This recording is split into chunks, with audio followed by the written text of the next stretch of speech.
నమస్కారం ఏసియన్ వార్తలకు స్వాగతం. ముందుగా ముఖ్యాంశాలు.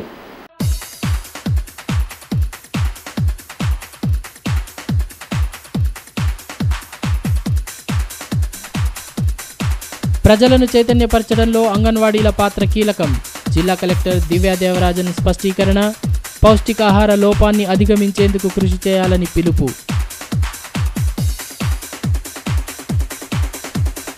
ప్రజా తీర్పును గౌరవించడం అలవర్చుకోవాలి. బీజేపీ నేతలకు ఎమ్మెల్యే జోగు రామన్న హితవు. ఎమ్మెల్సీ ఎన్నికల్లో టీఆర్ఎస్ అభ్యర్థిని గెలిపించాలని విజ్ఞప్తి. 10వ తరగతి పరీక్షలకు ఏర్పాట్లు పూర్తి. డిఈఓ రవీందర్ రెడ్డి వెల్లడి. ఎస్ఎస్సి సెంటర్ల పరిశీలన. ప్రజలను తప్పుదోవ పట్టిస్తే రాష్ట్రంలో రెండోసారి భారీ మెజారిటీతో ఎలా విజయం సాధించామని ఆదిలాబాద్ ఎమ్మెల్యే జోగు రామన్న ప్రశ్నించారు. శుక్రవారం తన నివాసంలో ఏర్పాటు చేసిన మీడియా సమావేశంలో పార్టీ నాయకులతో కలిసి మాట్లాడుతూ బీజేపీ నేత ఇంద్రసేనారెడ్డి వ్యాఖ్యలను ఖండించారు. ప్రజలను తప్పుదోవ పట్టించి టీఆర్ఎస్ పార్టీ అధికారంలోకి వచ్చిందని బీజేపీ నేత ఇంద్రసేనారెడ్డి వ్యాఖ్యానించడం హాస్యాస్పదంగా ఉందని ఎమ్మెల్యే జోగురామన్ అన్నారు. శుక్రవారం తన నివాసంలో ఏర్పాటు చేసిన మీడియా సమావేశంలో పార్టీ నాయకులతో కలిసి మాట్లాడుతూ 2/3 వంతు మెజారిటీతో రెండోసారి అధికారంలోకి వచ్చామని గుర్తు చేశారు. ప్రజలను తప్పుదోవ పట్టిస్తే ఇలాంటి ఫలితాలు వచ్చేవా అంటూ ప్రశ్నించారు. ఎన్నికల సందర్భంగా ఇచ్చిన ప్రతి హామీని అమలు చేస్తున్నామని స్పష్టం చేశారు. గతంలో ఎన్నడూ లేని విధంగా ఉద్యోగాల భర్తీ ప్రక్రియ కొనసాగుతుందని, దీనిపై ఎలాంటి అనుమానాలు అవసరం లేదన్నారు. అసెంబ్లీ ఎన్నికలలో 103 స్థానాలలో డిపాజిట్లు కోల్పోయిన బీజేపీ నాయకులు అనవసర ఆరోపణలు చేయడం విడ్డూరంగా ఉందన్నారు. ఎమ్మెల్సీ ఎన్నికలలో పట్టభద్రులంతా టీఆర్ఎస్ పార్టీ బలపరిచిన అభ్యర్థి చంద్రశేఖర్ను భారీ మెజారిటీతో గెలిపించాలని విజ్ఞప్తి చేశారు. బీజేపీ రాష్ట్ర నాయకుడు ఇంద్రసేనారెడ్డి గారి మాటల్ని పూర్తిగా ఖండిస్తున్నాం. మొన్న 2018 జరిగినటువంటి ఎన్నికల ప్రజల తీర్పును గౌరవిస్తారా లేదా అని చెప్పి మరి ఇలా ప్రజాస్వామ్యంలో ప్రజల చేత ఎన్నుకోబడేటువంటి ప్రభుత్వాలు పనిచేస్తాయి. మరి రెండోసారి ప్రజలు తెలంగాణ రాష్ట్రంలో 2/3 మెజారిటీ ఇచ్చిన మాట వాస్తవమా కాదా? మరి ఒకవేళ మా కేసీఆర్ గారు, మా టీఆర్ఎస్ పార్టీ అధ్యక్షులు ముఖ్యమంత్రి కేసీఆర్ గారే ప్రజలకు అబద్ధాలు చెప్పి తప్పుతో పట్టిస్తే 2/3 మెజారిటీ మాకు ప్రజలు ఎందుకు అప్పచెప్పిండ్రు? నేను స్ట్రేట్గా డైరెక్ట్గా బీజేపీ నాయకుడు ఇంద్రసేనారెడ్డి గారిని అడుగుతా ఉన్నా. మీరు ఒకసారి మీ కొంత జరిగినటువంటి ఎన్నికల యొక్క ఫలితాలని మళ్ళీ ఒకసారి తిరిగి చూసుకోండి. మీరు 118 సీట్లలో పోటీ చేసిండ్రు. 113 సీట్లలో డిపాజిట్ కోల్పోయింది. అంటే మరి మేము అబద్ధాలు చెప్తే మాకు 2/3 మెజార్టీ ఇచ్చిండ్రా? అంటే మీరు నిజం చెప్తే మీకు 118లో పోటీ చేస్తే 103 సీట్లలో డిపాజిట్ గల్లంతైంది. అంటే ప్రజలు మా మీద విశ్వాసంతో ఉంటున్నారా? తెలంగాణ ప్రజలు మీ బీజేపీ పార్టీని నమ్ముతున్నారా? మీరే ఒకసారి ఆత్మవిమర్శ చేసుకుంటే బాగుంటుందని చెప్పి నేను బీజేపీ రాష్ట్ర నాయకుడు ఇంద్రసేనారెడ్డి గారిని ప్రశ్నిస్తున్నా. 2014 ఎన్నికల మేనిఫెస్టోలో ఎన్నైతే చెప్పినామో అంతకంటే ఎక్కువ అమలు చేసినామా లేదా ఒకసారి మళ్ళీ చదువుకొని నువ్వు ఎక్కడికి చర్చలకు వస్తావో చెప్పు ఇంద్రసేనారెడ్డి గారు అని చెప్పి నేను సవాల్ చేస్తున్నా. మేము ఇవాళ 200 రూపాయల పెన్షన్ 1000 రూపాయలు చేస్తామని చెప్పినాం, చేసినామా లేదా? 500 రూపాయల పెన్షన్ వికలాంగులకు 1500 ఇస్తామన్న మాట చెప్పినాం, చేస్తున్నామా లేదా? రైతుల రుణాలు మాఫీ చేస్తామని చెప్పినాం, చేసినామా లేదా? మీరు ఉద్యోగుల గురించి మాట్లాడింది. అసెంబ్లీలో ముఖ్యమంత్రి కేసీఆర్ గారు అసెంబ్లీలో కావచ్చు, ఉద్యమ నాయకుడు ఉన్నప్పుడు చెప్పిన మాటలు కావచ్చు, రికార్డెడ్ ఉన్నాయి మేము చెప్పిన మాటలు. అందుకొరకే గత 10 సంవత్సరాల్లో మీరు కేంద్రంలో ఉండొచ్చు, రాష్ట్రంలో వేరే ప్రభుత్వాలు ఉండొచ్చు, కానీ మీరున్నప్పుడు ఎన్ని ఉద్యోగాలు ఇచ్చిండ్రు? మేము తెలంగాణ రాష్ట్రం వచ్చిన తర్వాత 95,000 యువతీ యువకులకు ఉద్యోగుల సమైనటువంటి నోటిఫికేషన్ ఇచ్చిన మాట వాస్తవం కాదా? మేము 6,039 పరిశ్రమలు పెట్టినాం. తెలంగాణ నూతన పరిశ్రమ విధానం వల్ల 4 సంవత్సరాల్లోనే 11,000 అప్లికేషన్లు వస్తే 6,039 పరిశ్రమలకు అనుమతులు ఇచ్చి పరిశ్రమలన్నీ ప్రారంభించినాం. దాంట్లో కనీసం 4 లక్షల మంది దాదాపు ఉద్యోగాలు ఇచ్చినాం. ఏ పరిశ్రమలో ఎక్కడ పెట్టినాం, ఏ పరిశ్రమలో ఎవరు పనిచేస్తున్నారు, ఏ ఉద్యోగాలు ఇచ్చినాం, ఎవరి డాటాతో సహా మొత్తం ఆఖరి అసెంబ్లీలో ఆల్ పొలిటికల్ పార్టీస్ ప్రతిపక్ష పార్టీలకు ఇచ్చినామా లేదా? ప్రజలను చైతన్యపరచడంలో అంగన్వాడీ కార్యకర్తలు, కమిటీలు కీలక పాత్ర పోషించాలని జిల్లా కలెక్టర్ దివ్యా దేవరాజన్ అన్నారు. శుక్రవారం ఉట్నూరు మండలంలోని అంగన్వాడీ కేంద్రాలను పీఓ కృష్ణ ఆదిత్యతో కలిసి సందర్శించి పలు సూచనలు చేశారు. అంగన్వాడీ కార్యకర్తలు ప్రజలను చైతన్యపరిచేందుకు తమ వంతు కృషి చేయాలని జిల్లా కలెక్టర్ దివ్యా దేవరాజన్ సూచించారు. శుక్రవారం ఉట్నూరు మండలం నర్సాపూర్జీ, చిన్నసుద్దగూడ అంగన్వాడీ కేంద్రాలను ఐటీడీఏ ప్రాజెక్టు అధికారి కృష్ణ ఆదిత్యతో కలిసి సందర్శించారు. ఈ సందర్భంగా కలెక్టర్ మాట్లాడుతూ అంగన్వాడీ టీచర్లతో పాటు కమిటీలు ఉత్సాహంగా పనిచేసినట్లయితే ప్రజలు అన్ని రంగాల్లో ముందుకెళ్లే అవకాశం ఉంటుందని అన్నారు.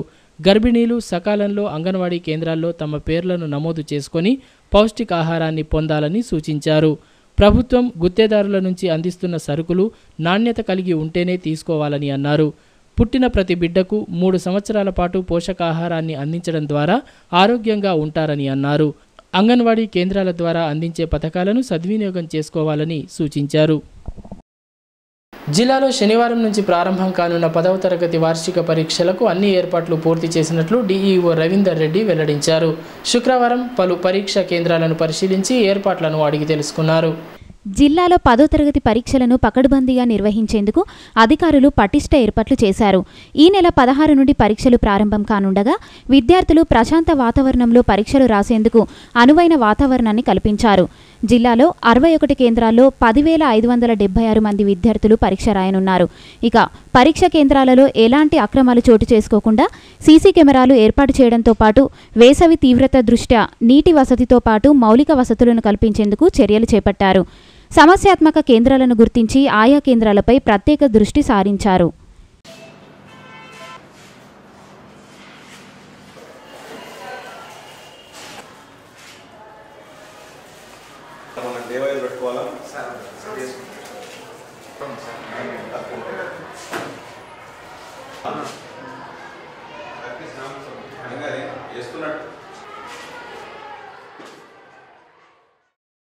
ఈ సందర్భంగా డీఈఓ రవీందర్ రెడ్డి మాట్లాడుతూ మాస్ కాపీయింగ్కు తావు లేకుండా ప్రశాంత వాతావరణంలో పరీక్ష నిర్వహణకు పకడ్బందీగా ఏర్పాటు చేశామని తెలిపారు.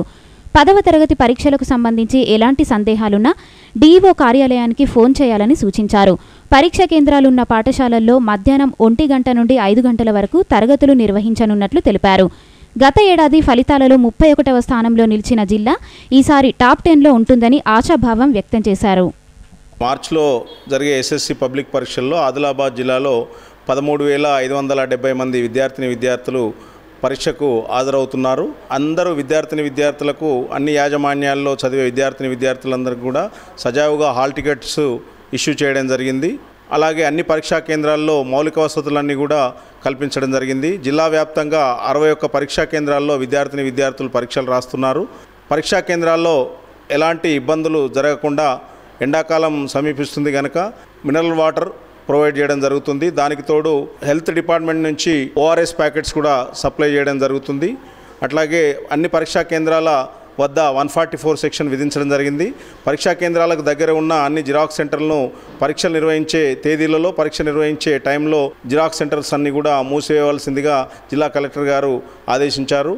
అట్లాగే ఆర్టీసీ కూడా పరీక్షా సమయాల్లో ఆయా ఎగ్జామ్స్ పరీక్షా కేంద్రాలున్న ప్రాంతాల్లో పరీక్షకు ముందు అలాగే పరీక్ష అయిపోయిన తర్వాత బస్సెస్ను విద్యార్థులకు వారి ప్రాంతాలకు చేరే విధంగా అనుకూలంగా ఉండేటట్టు ఆర్టీసీ వాళ్ళు కూడా బస్సెస్ అరేంజ్ చేయడము జరుగుతుంది.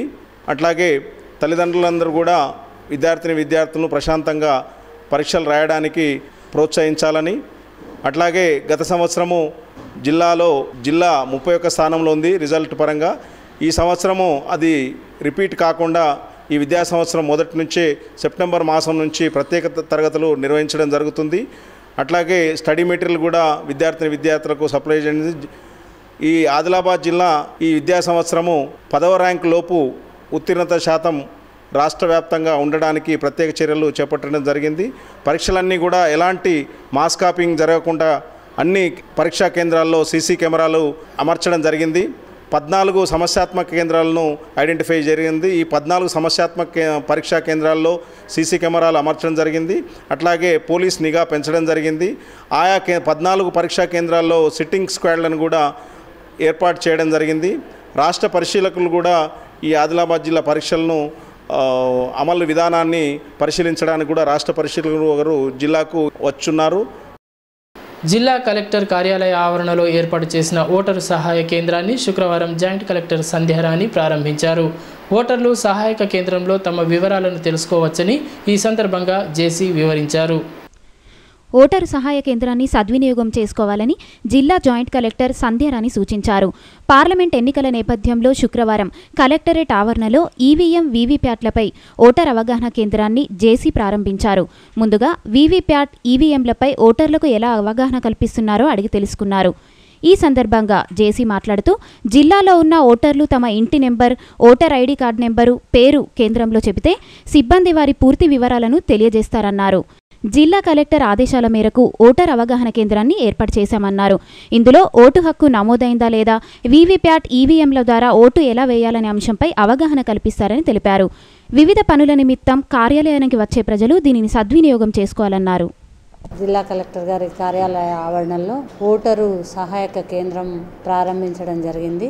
పార్లమెంట్ ఎలక్షన్లో మరి ఇక్కడ ప్రతి ఒక్క జిల్లాలో ఉన్న ప్రతి ఒక్క ఓటర్లు కూడా వారు ఓటు హక్కు నమోదైందా లేదా తెలుసుకోవడానికి, అదేవిధంగా ఇంకా ఈవీఎం వీవీప్యాట్ల ద్వారా ఓటు వేయడానికి ఎవరికైనా అవగాహన లేకపోతే వారికి అవగాహన కల్పించడానికి మరి ఇక్కడ సహాయక కేంద్రం జిల్లా కలెక్టర్ గారి కార్యాలయంలో ఆవరణలో ఏర్పాటు చేయడం ఈరోజు జరిగింది. మరి జిల్లా ప్రజలు ఎవరైనా వివిధ పనుల కోసం కలెక్టర్ గారి కార్యాలయానికి వచ్చిన, ఆర్డీఓ గారి కార్యాలయానికి వచ్చిన వారందరూ కూడా ఈ అవకాశాన్ని సద్వినియోగం చేసుకొని వారి ఓటు హక్కు నమోదై ఉన్నదా లేదా అనేది వారు కేవలం వారి పేరు, ఇంటి నెంబరు లేదా వాళ్ళ పాత ఎపిక్ నెంబర్ తీసుకొని వచ్చిన ఇక్కడ ఓటర్ లిస్టులు కానీ తర్వాత మనం ల్యాప్టాప్ పెట్టి మరి ఎన్విఎస్పి పోర్టల్ ద్వారా వారి యొక్క ఆన్లైన్లో ఓటు నమోదైందా లేదా వివరాలు తెలుసుకొని చెప్పడం జరుగుతుంది.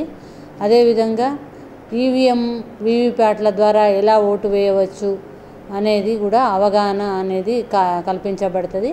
కాబట్టి మరి జిల్లా ప్రజలు, ముఖ్యంగా ఈ కార్యాలయాలకు వచ్చే ప్రజలు ఈ అవకాశాన్ని సద్వినియోగం చేసుకోగలరని కోరుతున్నాను. ఉద్యోగాల పేరిట మోసం చేసిన కేసులో ప్రధాన నిందితుడిని అరెస్టు చేసి రిమాండ్కు పంపించినట్లు ఆదిలాబాద్ డీఎస్పీ నరసింహారెడ్డి తెలిపారు. శుక్రవారం రూరల్ పోలీస్ స్టేషన్లో ఏర్పాటు చేసిన మీడియా సమావేశంలో వివరాలను వెల్లడించారు. పోస్టల్ డిపార్ట్మెంట్లో కంప్యూటర్ ఆపరేటర్ ఉద్యోగాలను ఇప్పిస్తామని మోసం చేసిన కేసులో ప్రధాన నిందితుడిని అరెస్టు చేసి రిమాండ్కు పంపినట్లు ఆదిలాబాద్ డీఎస్పీ నరసింహారెడ్డి తెలిపారు. శుక్రవారం రూరల్ పోలీస్ స్టేషన్లో ఏర్పాటు చేసిన మీడియా సమావేశంలో దీనికి సంబంధించిన వివరాలను వెల్లడించారు. నిజామాబాద్కు చెందిన కళ్యాణ్ కుమార్ 4 స్క్వేర్ కంపెనీ ద్వారా పోస్టల్ శాఖలో ఉద్యోగాల కల్పనకు పట్టణ శివారులోని ఓ ఫంక్షన్ హాల్లో ఇంటర్వ్యూలు నిర్వహించారన్నారు. ఒక్కొక్కరి నుంచి 5,000 రూపాయల నుండి 80,000 రూపాయల వరకు వసూలు చేస్తున్నట్టు వచ్చిన ఫిర్యాదు మేరకు కేసు నమోదు చేయడం జరిగిందన్నారు. గత ఏడాది ఏప్రిల్లో విచారణ చేపట్టి 5గురిని అరెస్టు చేశారని తెలిపారు. ఈ వ్యవహారంలో కంపెనీ ఎండీ పాషా ఉన్నట్లు తేలగా 2 బృందాలతో గాలింపు చేపట్టి హైదరాబాద్లో పట్టుకున్నట్లు వెల్లడించారు. అలాగే ఈ అక్రమ వసూళ్లలో సంస్థ చైర్మన్ హస్తమున్నట్లు తేలిందన్నారు. ఉమ్మడి ఆదిలాబాద్ జిల్లాలో దాదాపు 300 మంది బాధితులున్నట్లు గుర్తించామన్నారు. ఆదిలాబాద్ పట్టణంలో అంతోలి రోడ్లో ఒక ఫంక్షన్ హాల్లో 4 స్క్వేర్ సంబంధించినటువంటి ఒక కంపెనీ జాబ్స్, ప్రైవేట్ జాబ్స్ ఇప్పిస్తామని చెప్పి ఉద్దేశంతో ఇంటర్వ్యూస్ అవుతున్నాయని చెప్పి అందులో మోసం ఉందని చెప్పి ఒక అభ్యర్థి మాకు కంప్లైంట్ చేయగా దాని మీద ఎఫ్ఐఆర్ చేసి మేము అక్కడికక్కడ స్పాట్లో 5 మందిని అరెస్ట్ చేయడం జరిగింది. ఆ 5 మందిలో ఈ డిస్టిక్ ఇన్ఛార్జి సయ్యద్ అని ఉన్నాడు. ఆ తర్వాత ఇన్వెస్టిగేషన్లో మన క్యాండిడేట్ చెప్పింది ఏంటంటే ఈ 4 స్క్వేర్ కంపెనీ ఇది హైదరాబాద్లో ఉంటుంది, హెడ్ ఆఫీస్. దీనికి సంబంధించి మన దగ్గర స్పెషల్గా పోస్టల్ డిపార్ట్మెంట్లో కంప్యూటర్ ఆపరేటర్లుగా ఉద్యోగాలు ఇప్పిస్తామని చెప్పి ఒక్కొక్క క్యాండిడేట్ నుంచి 5,000 నుంచి ఎంత వీలు ఉంటే అంత 10,000, 20,000, 50,000, 60,000 వరకు కూడా వసూలు చేసుకున్నారు. దాని మీద ఏంటంటే ట్రైనింగ్ ఇచ్చి పోస్టల్ డిపార్ట్మెంట్లో జాబ్స్ ఇప్పిస్తాను ఉద్దేశంతో అది వాళ్ళు చేయడం జరిగింది. అది మేము వెరిఫై చేస్తే ఇన్వెస్టిగేషన్లో అది ఫేక్ అని తేలింది. దాని మీద ఆ స్పాట్లో 5 మందిని, తర్వాత ఇన్వెస్టిగేషన్లో మీడియేటర్స్ను 3గురిని అరెస్ట్ చేయడం జరిగింది. అందులో ఒక రిపోర్టర్ కూడా ఉన్నాడు ఈ చోట. తర్వాత మాకు ఫిక్స్ అయింది ఏంటంటే అందులో అంటే మనకు క్యాండిడేట్స్ చెప్పిన దాంట్లో ఆ నిరుద్యోగస్తులు పాషా, ఎండి పాషా అని చెప్పి హైదరాబాద్లో ఉంటాడు. అతను ఈ 4 స్క్వేర్ కంపెనీ ఎండి. అతని వరకు మాకు ఫిక్స్ అయింది ఇన్వెస్టిగేషన్. తర్వాత క్యాండిడేట్స్ మాకు అంటే పూర్తిగా కోఆపరేషన్ చేయలేదు. ఎందుకంటే వీళ్ళని మళ్ళీ క్యాండిడేట్స్ను 4 స్క్వేర్ కంపెనీ వాళ్ళు మభ్యపెట్టారు. మీకు ఖచ్చితంగా మేము ఉద్యోగాలు ఇస్తాము, మీరు అనవసరంగా పోలీస్ దగ్గరికి పోతున్నారు మభ్యపెడితే మా ఇన్వెస్టిగేషన్లో కోఆపరేషన్ చేయడం తగ్గింది. దానివలన పాష వరకే ఆగింది. పాషను అరెస్ట్ చేయడానికి చాలాసార్లు ప్రయత్నం చేయడం జరిగింది. అతను పరారులో ఉన్నాడు. ఆ తర్వాత రీసెంట్గా కొంతమంది వచ్చి ఇందులో సార్ పాషనే కాదు, దీనికి సంబంధించిన చైర్మన్ నాగారం కళ్యాణ్ కుమార్ అని చెప్పి ఇతను నిజామాబాదు, ఇతను చైర్మన్, ప్రతి దాని మీద కూడా సిగ్నేచర్ కూడా ఇతనిదే ఉంటుంది. మాకు ఇతను మోసం చేసిందంటే దాని మీద అతను ఫిక్స్ చేసి జైనత్ ఎస్ఐని రోల్ ఎస్ఐని ఇన్వెస్టిగేషన్లో అతను అరెస్ట్ చేయడానికి పంపడం జరిగింది. నిన్న అరెస్ట్ చేసి తీసుకొచ్చి రాత్రి అతని కోర్టుకు రిమాండ్ చేయడం జరిగింది. అంటే ఇందులో ఏంటంటే 4 స్క్వేర్ కంపెనీ మీద మన ఒక్క జిల్లానే కాదు మిగతా జిల్లాల్లో కూడా ఈ మోసం చేయడం జరిగింది. ఉదాహరణ ఖమ్మం ఉంది, తర్వాత మన పాత జిల్లా మొత్తం మన పాత జిల్లాలో సుమారుగా 300 మెంబర్స్ వరకు మా ఇన్వెస్టిగేషన్లో మోసం చేసినట్టు తెలిసింది, డబ్బులు వసూలు చేసినట్టు. అదేవిధంగా మిగతా జిల్లాలో కూడా మన తెలంగాణ జిల్లాలో కూడా వాళ్ళు మోసం చేసినారు. ఇందులో మరి ఇంకొక కేసు కూడా వేరే క్యాండిడేట్ వస్తున్నాడు, అతని మీద కూడా ఇంకొక కేసు రిజిస్టర్ చేయడం జరుగుతుంది. ప్రస్తుతం అతను జైల్లో ఉన్నాడు. ప్రైవేటు ఉపాధ్యాయులు అధ్యాపకులు ఉద్యోగుల సమస్యలను పరిష్కరించేందుకు తనను గెలిపించాలని పట్టభద్రుల ఎమ్మెల్సీ అభ్యర్థి షేక్ షబీర్ అలీ కోరారు. శుక్రవారం స్థానికంగా ఏర్పాటు చేసిన మీడియా సమావేశంలో ఆయన మాట్లాడారు. తెలంగాణ ప్రైవేట్ టీచర్ ఫోరం రాష్ట్ర అధ్యక్షులుగా నేడు ఉమ్మడి కరీంనగర్, నిజామాబాద్, మెదక్, ఆదిలాబాద్ నుండి పట్టభద్రుల ఎమ్మెల్సీగా నామినేషన్ వేయడం జరిగింది. రాష్ట్రంలో ఉన్నటువంటి మొత్తం ప్రైవేట్ స్కూళ్ళలో పనిచేస్తున్నటువంటి 3 లక్షల మంది ప్రైవేట్ టీచర్లు, అదేవిధంగా 2 లక్షల మంది లెక్చరర్స్, ఈరోజు ప్రైవేట్ రంగంలో పనిచేస్తున్నటువంటి 25 నుంచి 30 లక్షల మంది గ్రాడ్యుయేట్స్ ఈరోజు మొత్తం కూడా అర్ధాకలితోటి ప్రైవేట్ రంగంలో అనేక రకాలుగా ఇబ్బందులు పడుతున్నారు.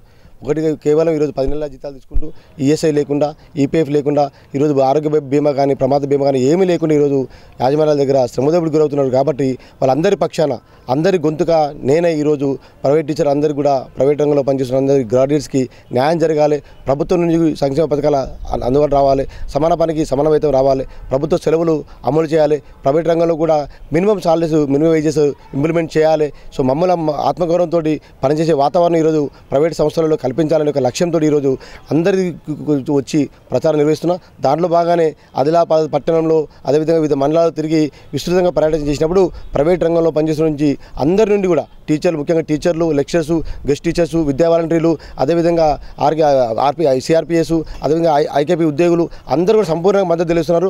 అన్న ఇంతకాలానికి మా గురించి మాట్లాడే ఒక నాయకుడు, మా గురించి మాట్లాడే ఒక వ్యక్తి మీరు వచ్చారు కాబట్టి ఖచ్చితంగా ఎలక్షన్లో మిమ్మల్ని పార్టీలకు అతీతంగా మీరు స్వతంత్ర అభ్యర్థిగా ఉన్నారు కాబట్టి మాకోసం గత 10 సంవత్సరాలుగా సంఘం ద్వారా కొట్లాడుతున్నారు కాబట్టి ఖచ్చితంగా మిమ్మల్ని గెలిపించుకోవాల్సిన బాధ్యత మాది, మీ గెలిపే మా గెలిపి అని చెప్పేసి సంపూర్ణ మద్దతు తెలుస్తున్నారు. కాబట్టి వాళ్ళ యొక్క మాటలకు, వాళ్ళ యొక్క ఆశయాలకు ఖచ్చితంగా అనుగుణంగా పనిచేస్తా. అందరూ కూడా నా యొక్క సీరియల్ నెంబర్ బ్యాలెట్ పేపర్లో 16 నెంబర్ ఉంటుంది. షేక్ షబీర్ అలీ పక్కన ఉన్నటువంటి నా ఫోటో ఉంటుంది. ఆ ఫోటో పక్కన ఉన్నటువంటి బాక్స్లో నెంబర్ 1 అని రాసి నాకు ప్రాధాన్యం ఓటేసి గెలిపించాలని ప్రార్థిస్తున్నాను. వినియోగదారుల హక్కులపై విద్యార్థి దశ నుంచే అవగాహన కలిగి ఉండాలని వినియోగదారుల ఫోరం జిల్లా అధ్యక్షులు జాబైడ్ సాముల్ సూచించారు. వినియోగదారుల వారోత్సవాల్లో భాగంగా శుక్రవారం జిల్లా కేంద్రంలోని బాలూర రెసిడెన్షియల్లో అవగాహన కల్పించారు. వినియోగదారుల హక్కుల పరిరక్షణ కోసం కృషి చేస్తున్నట్లు వినియోగదారుల ఫోరం జిల్లా అధ్యక్షులు జాబేడ్ సాముల్ అన్నారు. వినియోగదారుల వారోత్సవాల్లో భాగంగా శుక్రవారం బాలూర రెసిడెన్షియల్ పాఠశాలలో అవగాహన కల్పించారు. వినియోగదారుల హక్కుల సాధన కోసం పాటుపడుతున్న వినియోగదారుల సంఘాల సమైక్య అధ్యక్షులు మోహన్కు ఆయన జాతీయ జెండాను బహుకరించి సన్మానించారు.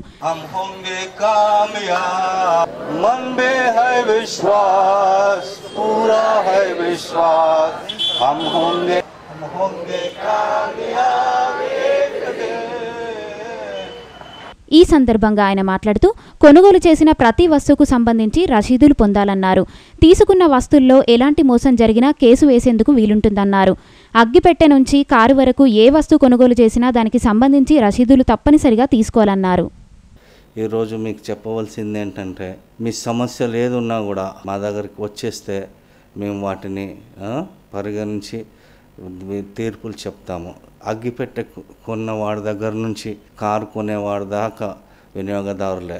ప్రతి వినియోగదారులకు హక్కు ఉంది. ప్రతి వినియోగదారుడు ఒక శక్తివంతమైన మనిషి, పర్సనాలిటీ సొసైటీలో. వాళ్ళందరికీ కూడా న్యాయం చేస్తానని మీకు మాటిస్తున్నాను. అయితే దానికి ఒక ప్రొసీజర్ ఉంటుంది. ఆ ప్రొసీజర్ ఫాలో కండి. ఏ ఐటెం కొన్నా కూడా ఒక రిసీట్ తీసుకోవాలని మర్చిపోకండి. రిసీట్ తీసుకుంటేనే దానికి ఆధారం అనేది ఉంటుంది. ఆ ఆధారం మేరకు మీరు కోర్టులో ఫైల్ చేయవచ్చు. ఆ కోర్టులో ఫైల్ చేసిన తర్వాత ఆ ప్రొసీజర్ ప్రకారంగా 2 దిక్కుల విని తీర్పులు చెప్పడం అయింది. ఈరోజు ఎన్నో దాదాపు 350 కేసులు తీర్పులు చెప్పాము. 90% వాటిని అమలు చేశారు. మీరు ఆదిలాబాద్ జిల్లాలో దయచేసి గమనించాల్సింది ఏంటంటే ఒక చిన్న మార్పు, లేటెస్ట్ మార్పు ఏంటంటే 5 లక్షల వరకు మీరు కంపెన్సేషన్ 5 లక్షలు అడిగితే దానికి కోర్టు ఫీ ఉండదు. 5 లక్షలు దాటితే 5 నుంచి 10 వరకు 200 రూపాయలు, 10 లక్షల నుంచి 20 లక్షల వరకు 400 రూపాయలు కోర్టు ఫీ కట్టవలసి వస్తుంది. ఈ 20 లక్షలు దాటితే మా జ్యూరిడిక్షన్ కాదు, స్టేట్ కమిషన్, అది హైదరాబాద్లో ఉంది, అది అప్పీలేట్ కోర్ట్. అది డైరెక్ట్ మీరు ఇవాళ మీ కంపెన్సేషన్ 20 లక్షలు దాటితే you can approach Hyderabad state commission. ఈ నెల 17వ తేదీ నుంచి 2 రోజుల పాటు స్థానిక సెంట్రల్ గార్డెన్లో నిర్వహించే తెలంగాణ ఆదివాసీ గిరిజన సంఘం జిల్లా 2వ మహాసభలను విజయవంతం చేయాలని ఆ సంఘం రాష్ట్ర కార్యదర్శి తొడసం భీమరావు పిలుపునిచ్చారు. శుక్రవారం సుందరయ్య భవన్లో ఏర్పాటు చేసిన మీడియా సమావేశంలో ఆయన మాట్లాడారు.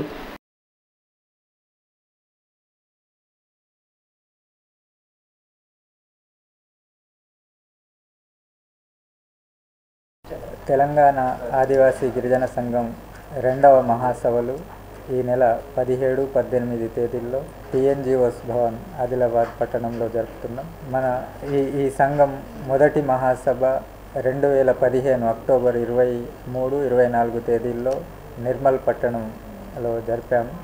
దాదాపు 3 సంవత్సరాలైంది. ఈ 3 సంవత్సరాల కాలంలో గిరిజన సంఘం ముఖ్యంగా పోడు భూములకు హక్కులు కల్పించాలని చెప్పేసి పెద్ద ఎత్తున ఈ జిల్లాలో పోరాటం చేసింది. ఉమ్మడి జిల్లా వ్యాప్తంగా చేసింది.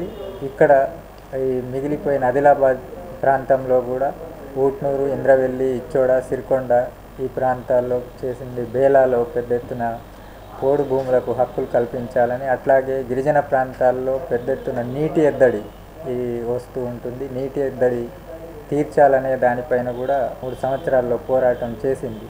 అయితే ఈ 3.5 సంవత్సరాల కాలంలో చేసినటువంటి ఉద్యమాల పైన సమీక్ష జరుపుతూ ఈ 2వ మహాసభలు జరుపుతున్నారు. దాంతోపాటు సంఘం ఎంత మేరకు విస్తరించింది, దీని బలాబలాలని కూడా ఈ మహాసభల్లో సమీక్షించబోతున్నాం.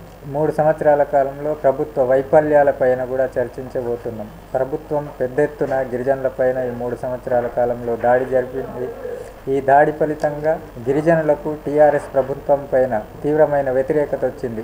మొన్నటి రిజల్ట్లో చూశారు, దాదాపు 12 గిరిజన నియోజకవర్గాల్లో 7 టీఆర్ఎస్ ప్రభుత్వం ఓడిపోయింది. కేవలం 5 మాత్రమే గెలిచింది.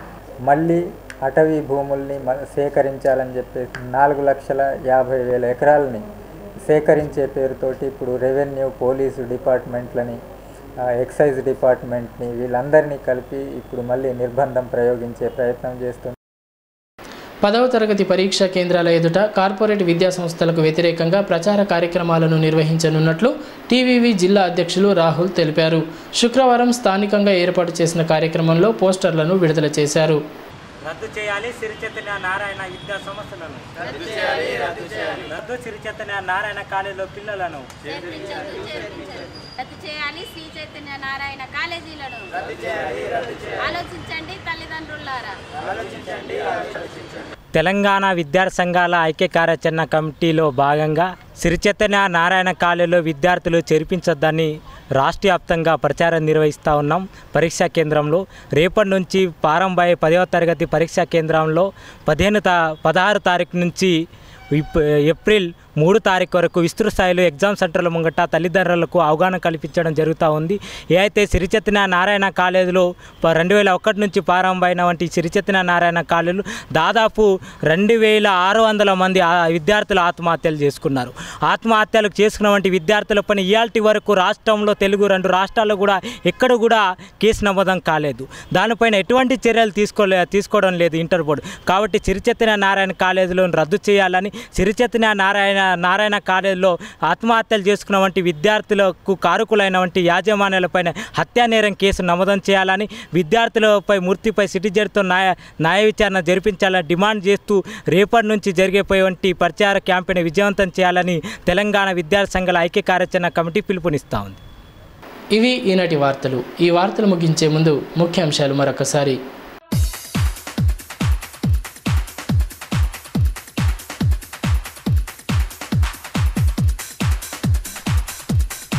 ప్రజలను చైతన్యపరచడంలో అంగన్వాడీల పాత్ర కీలకం. జిల్లా కలెక్టర్ దివ్యా దేవరాజన్ స్పష్టీకరణ. పౌష్టికాహార లోపాన్ని అధిగమించేందుకు కృషి చేయాలని పిలుపు. ప్రజా తీర్పును గౌరవించడం అలవర్చుకోవాలి. బీజేపీ నేతలకు ఎమ్మెల్యే జోగు రామన్న హితవు. ఎమ్మెల్సీ ఎన్నికల్లో టీఆర్ఎస్ అభ్యర్థిని గెలిపించాలని విజ్ఞప్తి. 10వ తరగతి పరీక్షలకు ఏర్పాట్లు పూర్తి. డిఈఓ రవీందర్ రెడ్డి వెల్లడి. ఎస్ఎస్సి సెంటర్ల పరిశీలన. ఈ వార్తలు ఇంతటితో సమాప్తం. తిరిగి ప్రసారమయ్యే ఏసీన వార్తల్లో మళ్ళీ కలుద్దాం. అంతవరకు సెలవు. నమస్తే.